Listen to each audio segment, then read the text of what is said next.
ایک رات علی بہت پریشان تھا۔ مسلسل تکن، کمزوری اور بے دلی نے اس کی زندگی کو متاثر کر دیا تھا۔ وہ ہر روز یہی سوچتا تھا کہ آخر اس کی توانائی کہاں غائب ہو رہی ہے۔ ایک دن اس کی دادی نے اسے ایک سادہ سا مشورہ دیا۔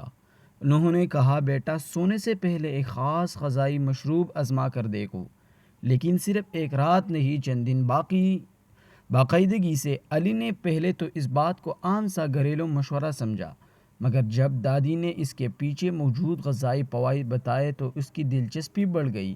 اس رات اس نے دادی کی ہدایت کے مطابق دودھ تیار کیا اور استعمال کیا۔ اگلی صبح کوئی جادو نہیں ہوا، لیکن چند دن بعد اسے محسوس ہونے لگا کہ اس کی روزمرہ کی تکن پہلے سے کم ہے اور وہ خود کو زیادہ تازہ محسوس کر رہا ہے۔ آخر ایسا کیا تھا اس مشروب میں؟ کیا واقعی یہ اتنا فائدہ مند ہو، یا یہ صرف ایک عام گھریلو روایات ہے؟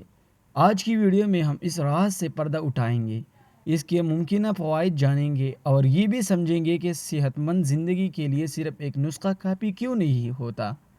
ویڈیو کے آخر میں آپ کو چند اہم باتیں بھی بتاؤں گا جنہیں اکثر لوگ نظر انداز کر دیتے ہیں، اس لیے آخر تک ہمارے ساتھ رہے۔ یہ انداز ناظرین کی دلچسپی برقرار رکھتا ہے اور ویڈیو کو کہانی جیسا احساس دیتا ہے، جبکہ غیر حقیقی دعووں سے بھی بچتا ہے۔ اگر آپ لوگوں کو یہ ویڈیو پسند آئی ہو تو چینل کو ضرور سبسکرائب کریں اور دوسروں کے ساتھ شیئر کریں۔